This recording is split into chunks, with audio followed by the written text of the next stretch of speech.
Bismillahirrahmanirrahim. Assalamu alaikum students. Today I am here with lecture number 16.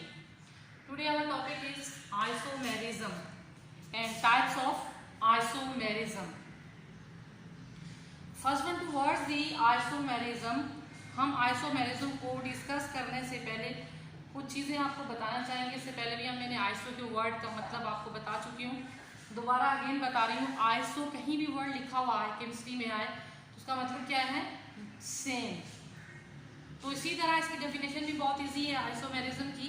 कैसे definition है?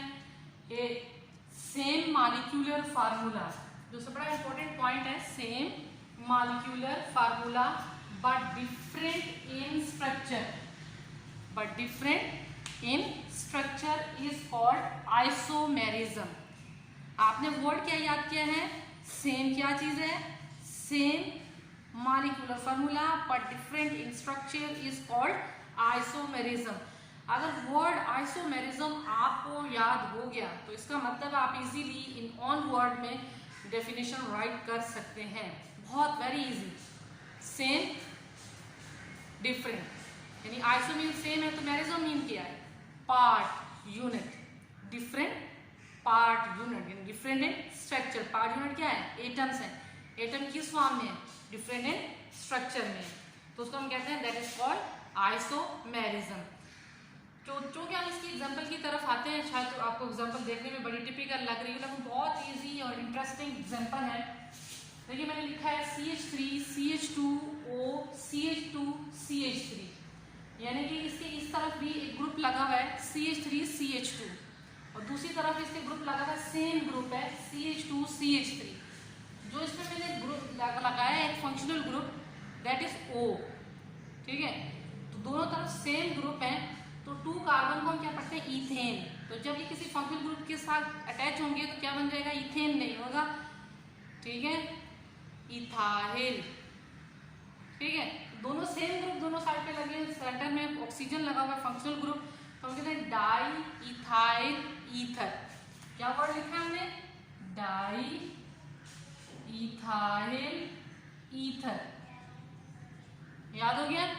अब इसी की मैंने स्ट्रक्चरल फॉर्म ये लिखी है. अगर आप गौर करें, ठीक है, HHO HH और C के ये इसी तरह मैंने आपको कहा हुआ है कि कार्बन की कितनी वैलेंसी होती है? 4. तो 4 को रिप्रेजेंट किया हुआ है. तो वो ये इसकी फार्मूला फॉर्म है, यानी फार्मूला है. ये इसकी स्ट्रक्चरल फॉर्म है. क्योंकि हम जो पढ़ रहे हैं तो हमने उससे कहा same molecular formula but different in structure is called isomerism. उसके दूसरी एग्जांपल मैंने आपको दी है. ठीक है, इथाइल अल्कोहल यानी इथानॉल. तो अल्कोहल का फार्मूला अगर आप देखें, ठीक है, अल्कोहल का क्या फार्मूला है? शायद पहले भी लिखा है आपके सामने. अल्कोहल के फार्मूले में हमारे पास है 3 carbon 3 hydrogen there and 2 hydrogen is here.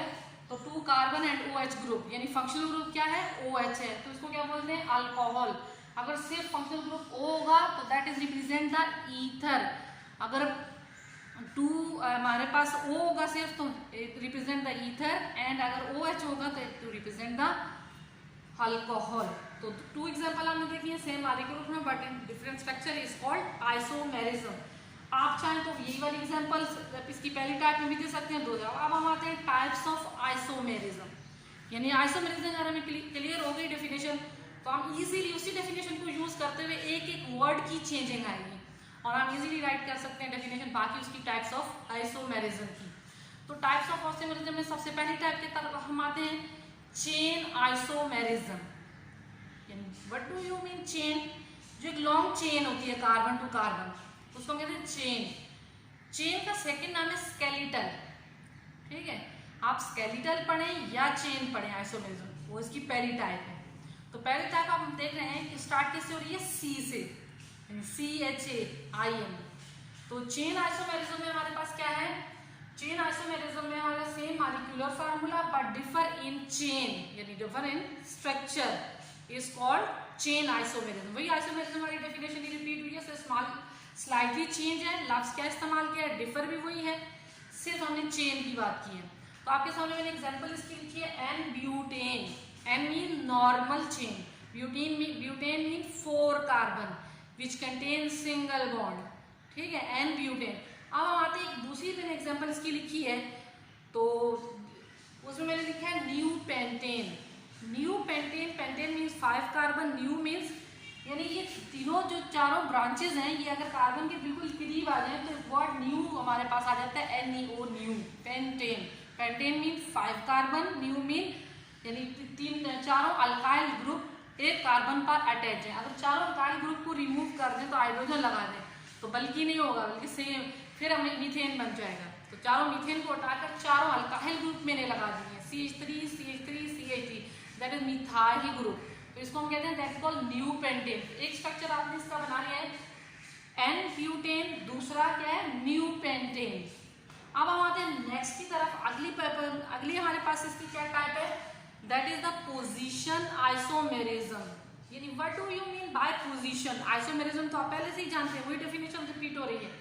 अब यहाँ पर जो वर्ड चेंज करना है हमने, position, what do you mean by position, यानी इसमें हम ये बात करते हैं तो सेम मॉलिक्यूलर फॉर्मूला, वही बात रिपीट हो रही है, तीसरी बार मैं रिपीट कर रही हूँ, तीसरी डेफिनेशन में same molecular formula but different position of functional group. Word क्या चेंज हुए, यानी डिफर चेन हुई थी यहाँ पर, डिफर इन चेन। लेकिन सेकंड डेफिनेशन क्या, different position of functional group. तो फंक्शनल ग्रुप के टॉपिक भी है, लास्ट वाला मैं आपको बताऊंगी फंक्शनल ग्रुप क्या होते हैं। तो फंक्शनल ग्रुप जो है हमारे पास है, ये मैंने कुछ लिखे हुए भी आपके सामने, ऊपर भी लिखे थे, जैसे O ईथर, वो भी एक फंक्शनल ग्रुप है, OH अल्कोहल, ये भी एक फंक्शनल ग्रुप है, इसमें भी मैंने लिखे हैं। तो ये डबल बॉन्ड, ट्रिपल बॉन्ड, ये भी हमारे पास क्या है, फंक्शनल ग्रुप है। तो हम इसमें डिफरेंट पोजीशन कहते हैं, सेम चेन कार्बोनेटिंग है, यानी आइसोमेरिज्म हमारा सेम है, तो सेम हमारे पास मॉलिक्यूलर फार्मूला है इसमें भी। तो किस तरह डिफरेंट पोजीशन है फंक्शनल ग्रुप की, अगर आप देखें तो देखिए मैंने बिल्कुल एज इट इज फॉर्म में, जैसे ऊपर मैंने लिखा था N-ब्यूटेन, लेकिन यहाँ पर मैंने लिखा है 1-ब्यूटीन। 1-ब्यूटीन क्यों लिखा है, देखें अगर आप नंबरिंग करते हो तो कार्बन नंबर 1 पर 2 3 4, कार्बन नंबर 1 पर डबल बॉन्ड मौजूद है। अगर मैं सेकंड में देखूं तो कार्बन नंबर 2 पर डबल बॉन्ड मौजूद है, तो ये हमारे पास क्या बन गया है, ठीक है, 2-ब्यूटीन। क्या है, 2-ब्यूटीन। तो एग्जांपल मैंने आपको दिया कि पोजीशन चेंज हो गई है, कौन सी पोजीशन, यहाँ पोजीशन जो है वो कार्बन नंबर 1 पर है, इसको देखिएगा, और यहाँ पर हम देखते हैं तो पोजीशन जो है वो 1 2, तो किस पर है पोजीशन, डबल बॉन्ड की, कार्बन नंबर 2 पर है। तो same molecular formula but different position of functional group, से डबल बॉन्ड क्या है, फंक्शनल ग्रुप। इसी तरह मैंने अगली एग्जांपल दी है अल्कोहल की, बिल्कुल सिमिलर, 1-प्रोपानॉल, ठीक है, पोजीशन नंबर 1 पर, यानी हमारे पास OH ग्रुप लगा हुआ है, यहाँ पे हम करेंगे 2 3 में प्रोपेन, तो OH ग्रुप लगा हुआ है तो प्रोपानॉल हो गया। इसी तरह हमारे पास है सेकेंड में, हमारे पास क्या है, 2-प्रोपानॉल, तो 2-प्रोपानॉल में हमारे पास पोजीशन क्या है, ठीक है, सेकेंड कार्बन पर OH ग्रुप मौजूद है। तो इसी तरह हम अगर इसकी बात करेंगे, आपको नजर आ रहा है सेकेंड कार्बन 2, सेकेंड कार्बन पर क्या है, OH ग्रुप मौजूद है। इसी तरह नंबर 3 पर हम आते हैं, that is called functional group, ठीक है। फंक्शनल ग्रुप आइसोमेरिज्म क्या है, तो इसमें हम इसको भी बात वही रिपीट हो रही है, same molecular formula but different functional group. अब ऊपर वाले में हम था, कंफ्यूज होने की जरूरत नहीं है, ऊपर वाले में हमने कहा था different position of functional group, ठीक है। यहाँ हम क्या बात कर रहे हैं, डिफरेंट फंक्शनल ग्रुप, यानी डिफरेंट फंक्शनल ग्रुप का मतलब 3 भी हो सकते हैं, 4 भी हो सकते हैं, 6 भी हो सकते हैं, 10 भी हो सकते हैं, तो सारे हमारे पास डिफरेंट फंक्शनल ग्रुप होंगे, उसको हम कहते हैं that is called functional group. Basic चीज जो सिमिलर आ रही है, तीसरी डेफिनेशन था सेम मॉलिक्यूलर फार्मूला।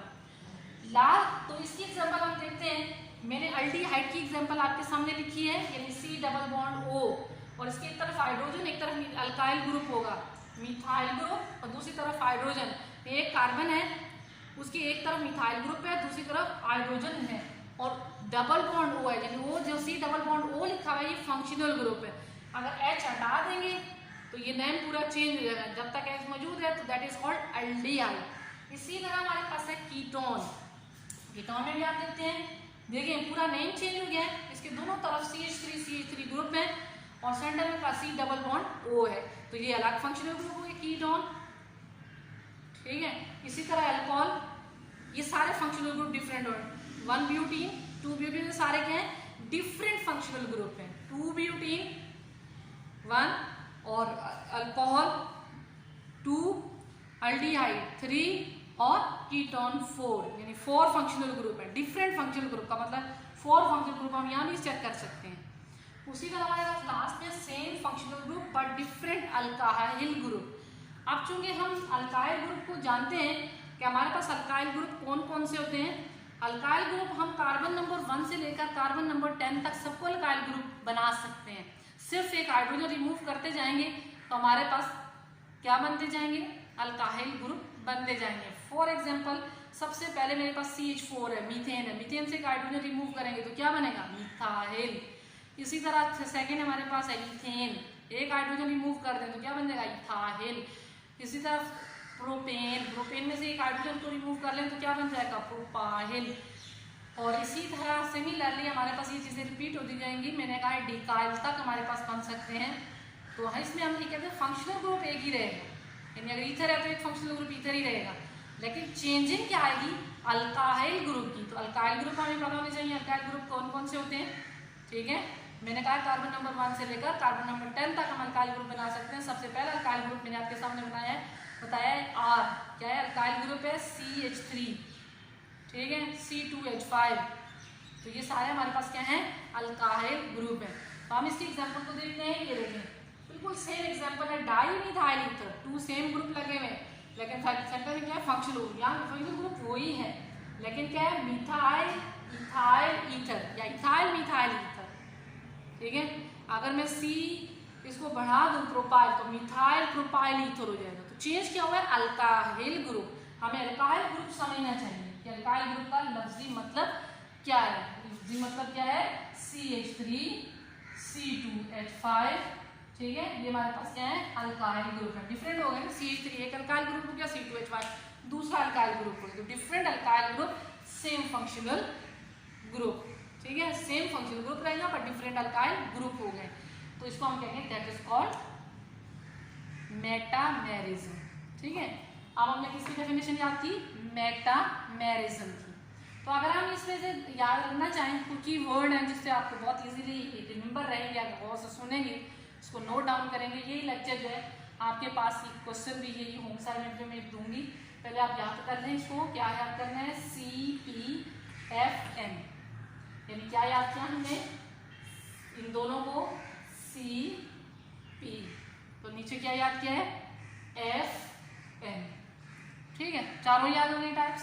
कैसे याद हुए, C means chain isomerism, P mean position isomerism, F mean functional group isomerism और M means metamerism. FM means functional group isomerism and metamerism. तो आपको यकीनन ये याद हो गए हमें, CPFM। ठीक है, chain isomerism, position isomerism is called CP and F functional group isomerism and metamerism is called FM। तो इसी तरह मैंने लास्ट में इसका छोटा सा चार्ट बनाया है इसी का। ठीक है, जो होल मैंने पढ़ा दिया आपको, शॉर्ट एंड फॉर्म में याद कैसे रखना। सेंटर में मैंने एज इट इज फॉर्म में शो किया है कि ये दैट इज कॉल्ड हमारे पास क्या है, isomerism. Iso mean same, merism mean different unit or part. इसकी 4 साइड्स पे मैंने ऐसे शो किए हैं। सबसे पहले मैंने चेन को शुरू किया, जैसे CP आपको याद है, चेन आइसोमेरिज्म और पोजीशन आइसोमेरिज्म, यानी चेन आइसोमेरिज्म, पोजीशन आइसोमेरिज्म। और फिर हम जब दूसरी तरफ देखते हैं तो functional group isomerism and metamerism. ठीक है, F mean functional group isomerism और M मीन्स मेटामेरिज्म। तो इस टेबल को भी आप देख के याद रख सकते हैं कि हमने कैसे इसको रिमेंबर रखना है। अब हम आते हैं अपनी होम असाइनमेंट की तरफ। मैंने जितने लेक्चर भी आपको पढ़ाती हूँ, मैंने आपको उस दिन भी पिछली क्लास प्रीवियस में बताया, उसकी बात को मैं रिपीट भी करती रहती हूँ कि हम लोग जो भी आपको लेक्चर पढ़ाते हैं ये आपका होम असाइनमेंट भी है। ठीक है, इसी को आपने राइट करना है, इसी को आपने याद करना है, यही एग्जाम में पेपर में आते हैं यही क्वेश्चन। तो ये बड़े इंपॉर्टेंट क्वेश्चन जितने भी मैं आपको करवा रही हूँ यार सारे सब पेपर में आएंगे। ठीक है, अब तक जितने लेक्चर भी मेरे हो चुके हैं सब आपके एनुअल बोर्ड के पेपर में क्वेश्चन आ चुके हैं। तो इसी तरह मैं आपके सामने आज आपकी होम असाइनमेंट जो है वो क्या है, या होमवर्क क्या है। ठीक है, define isomerism and right the types of isomerism. तो ये आपका पूरा जो मैंने पढ़ाया है ये एज इट इज ये आपके पास चले जाएगा, होम असाइनमेंट है। पहले वो सुनिएगा, फिर आपको अगर इसमें कोई चीज़ डिफिकल्ट लगती है तो मस्ट बी। हाँ ठीक है, तो आप मुझसे पूछ लीजिएगा। तो आई होप कि आपको समझ में आ गया होगा। मैंने इसमें बहुत सारी चीज़ें रिपीट भी की हैं, ठीक है, ताकि आप इजीली अंडरस्टैंड कर सकें। बहुत सारी चीज़ें, बहुत सारे पॉइंट हैं जो रिपीट करें। बस आपको अगर सेम और मेरिज्म पार्ट दोनों आपके दिमाग में स्टोर हो जाते हैं तो आप यकीनन इस चार्ट को भी देख के इनको याद रख सकते हैं, ठीक है। CPFM बहुत आसान वर्ड है याद रखने की। CP में पहले पता दो किसका एब्रीवेशन, ठीक है। एब्रीवेशन से अगर वर्ड को याद रख लेते हैं तो कभी हमें भूलते नहीं है पेपर में भी। तो अब ये याद रखिएगा, मैंने आपको साथ मेथड भी सिखा दिया किस तरह आपने याद रखना है, किस तरह इसको लिखना है। अब आप पर डिपेंड कर रहा है आप इसमें कितनी एफर्ट कर रहे हैं। तो विदाउट स्ट्रगल या विदाउट, ठीक है, हार्ड वर्क के आपको समझ में नहीं आ सकते। तो कोई अगर इसके रिलेटेड कोई क्वेश्चन हो, फिर मैं बात लेक्चर में ये कहती हूँ वो कैन यू आस्क, आप पूछ सकते हैं कभी भी किसी टाइम भी आगे, ठीक है student. Okay, I hope you understand this topic.